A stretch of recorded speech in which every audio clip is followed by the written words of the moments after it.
ये जो इमरान खान की पिंडली पर गोली लगी है, तो नीचे से जब कोई शख्स फायर करता है, तो वो ऑलरेडी उसका एंगल ऐसा होता है कि वो जो फ्रेम है, उससे ऊपर उसकी बॉडी को लगेगी। तो इसका मतलब ये है कि ये एक शूटर नहीं था, एक से ज़्यादा थे। 2 भी हो सकते हैं, 3 भी हो सकते हैं। 9 एमएम की पिस्तौल की जो पावर है, वो इतनी है कि इतने फासले से वो इस स्टील की चादर को पेनिट्रेट कर जाए। पिस्तौल चलता है, तो उसके बीच में जो गैप होता है, एक गोली से दूसरी गोली के बीच में, वो कितना गैप होता है। और उस गैप के बीच में अगर कोई साउंड इंटरफेयर कर रही है, इसका मतलब है कि कोई और भी फायर बीच में आ रहा है। ये वाक़यात, फाशिज़्म, ये ताकत का गुरूर, ये किराए के कातिल, ये कब तक हम इनको अफ़ोर्ड करते रहेंगे और बर्दाश्त करते रहेंगे, और ये हमारे मुल्क की तारीख़ को, तारीख़ की औराक को मैला करते रहेंगे। क्या उसके पास 2 पिस्तौल इतने कीमती और इतने महँगे पिस्तौल वो कहाँ से आए? नाज़रीन, एक बड़ा अंदोहनाक वाक़या आज हुआ है। सान्या तो नहीं कह सकते अब, क्योंकि अल्लाह ताला के फज़ल करम से इमरान खान बच बच गए हैं और उनको कोई ऐसे जानी नुकसान नहीं हुआ या कोई ऐसी ख़तरनाक उनको शदीद ज़रबात नहीं आई। लेकिन ये वाक़या ये कब तक होते रहेंगे? ये वाक़यात, फ़ाशिज़्म, ये ताकत का गुरूर, ये किराए के कातिल, ये कब तक हम इनको अफ़ोर्ड करते रहेंगे और बर्दाश्त करते रहेंगे, और ये हमारे मुल्क की तारीख़ को, तारीख़ की औराक को मैला करते रहेंगे। नाज़रीन, मैं समझता हूँ कि ये जो स्क्रिप्ट राइटिंग है, जैसे अरशद शरीफ शहीद के बारे में बहुत से लूप होल्स हैं, बहुत से ऐसे, जो मैं अपने वीडियो पैगाम में पहले भी बता चुका हूँ कि बहुत सी चीज़ें हैं जो कि सवाल उठाती हैं, जो कि मशकूक हैं, तो जिसमें कि लगता है कि स्क्रिप्ट राइटिंग इतनी अच्छी नहीं थी, और जो बयानात हैं, जो खुर्रम के, वक़ार के और पुलिस के बयानात हैं, उसको उनके अपने मीडिया ने ओन नहीं किया, और उसके बारे में उन्होंने अपने मीडिया ने उसको बहुत जानबदार और बहुत ही भोंडा किस्म का बयानात का इज़हार किया है। इसी तरह जो अभी आज जो वाक़या हुआ है, इसमें मैं समझता हूँ कि चंद चीज़ें, क्योंकि बीइंग अ डॉक्टर, मैं समझता हूँ कि हम भी लोग मेडिकल लीगल का कुछ हमें एक्सपोज़र होता है।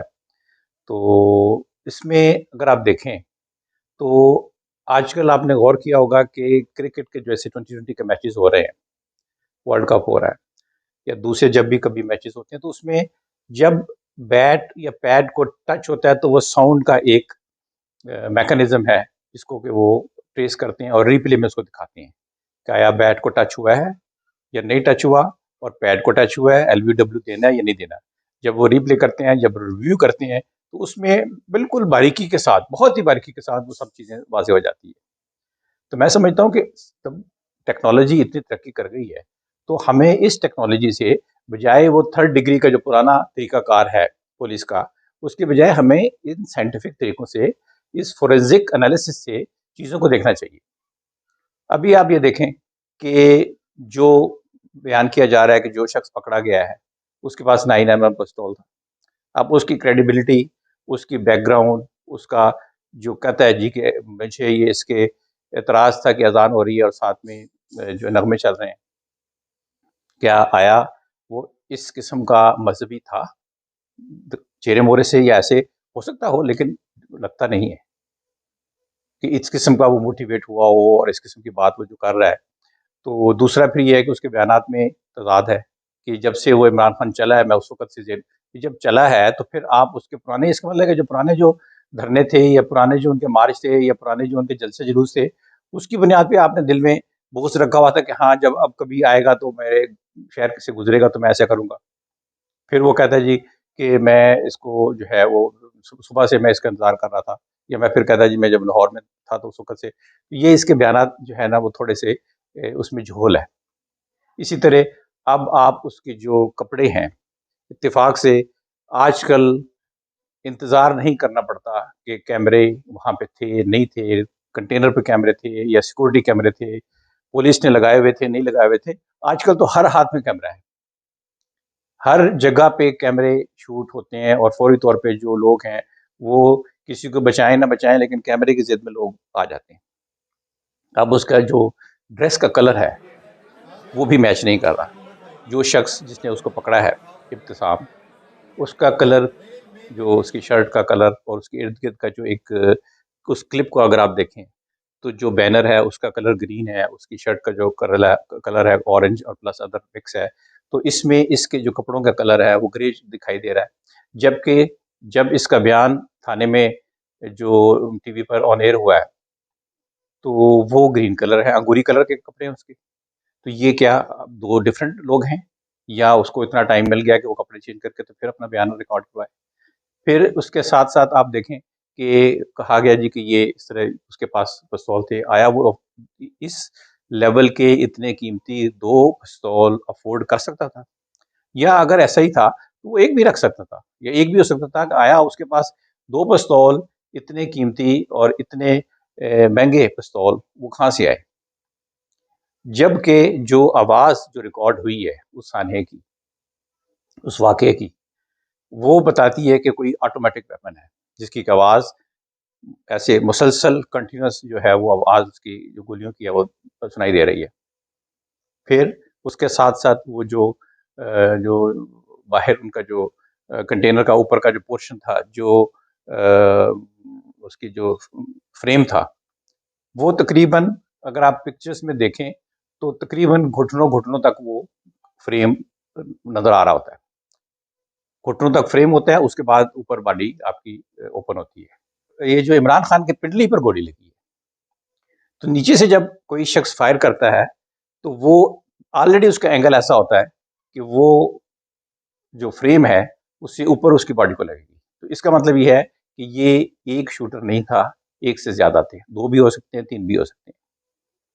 और फिर इसके अलावा कि जो बुलेट है, उसने उनकी जो फ्रेम है, उसकी चादर जो स्टील की चादर है, वो उसको पियर्स किया, उसके बाद मुख्तलिफ लोगों की बॉडीज़ को फिर उसने ज़ख्मी किया।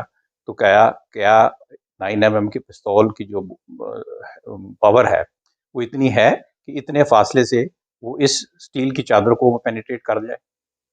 ये इतने सारे सवाल हैं कि जो हमें इसकी तलाश बहुत फोरेंसिक और बहुत साइंटिफिक अंदाज से करनी है। इसके साथ-साथ अगर आप गौर करें, तो साउंड जो है उसकी कि अगर एक पिस्तौल चलता है, तो उसके बीच में जो गैप होता है, एक गोली से दूसरी गोली के बीच में, वो कितना गैप होता है? और उस गैप के बीच में अगर कोई साउंड इंटरफेयर कर रही है, इसका मतलब है कि कोई और भी फायर बीच में आ रहा है। और इसके साथ-साथ जो एंगल ऑफ पेनिट्रेशन है, जो गोली खान साहब को या दूसरे लोगों को लगी हैं गोलियाँ, उनका अगर आप मुआयना किया जाए बारीकी से, तो देखा जाए कि आया वो गोलियाँ जो जो दाखिल हुई हैं जिस्म में, उसका एंगल क्या है? नीचे से ऊपर की तरफ है, या सामने से है सीधा, अगर किसी ने छत से किया है, या थोड़ा-सा ऊपर से अगर किसी ने दूसरी या तीसरी मंजिल से किया है, या ऊपर से नीचे को उसका डायरेक्शन आ रही है उस गोली की। तो ये सारी चीज़ें मैं समझता हूँ कि बहुत बारीकी से और बहुत जो है बाल की खाल निकाल कर इसको देखना चाहिए। और मैं समझता हूँ कि बहुत हो गई है, अब अना का मसला छोड़ देना चाहिए, और इसको जो है मेरे ख़्याल में लोगों को एक हक़ रायदही का मौका देना चाहिए, और क्योंकि इससे नाफ़ ना हो, और मैं समझता हूँ कि वरना फिर हर गली में जो है वो अनारकी फैलेगी, और इंतशार फैलेगा, और जो कि हमारे मुल्क के लिए, हमारी इकॉनमी के लिए, हमारी सालमियत के लिए बहुत नुकसानदेह हो सकता है। तो मेरे ख़्याल में ये जो जितने भी बड़े हैं, जितने भी सरकर्दा लोग हैं, जो इक़्तिदार के ईवानों में बैठे हैं, उन सबको सर जोड़कर सोचना चाहिए कि इसका कोई फ़ौरी हल, दायमी और फ़ौरी हल इस चीज़ का निकाला जाए, और इस बहरान से पूरी कौम को निकाला जाए।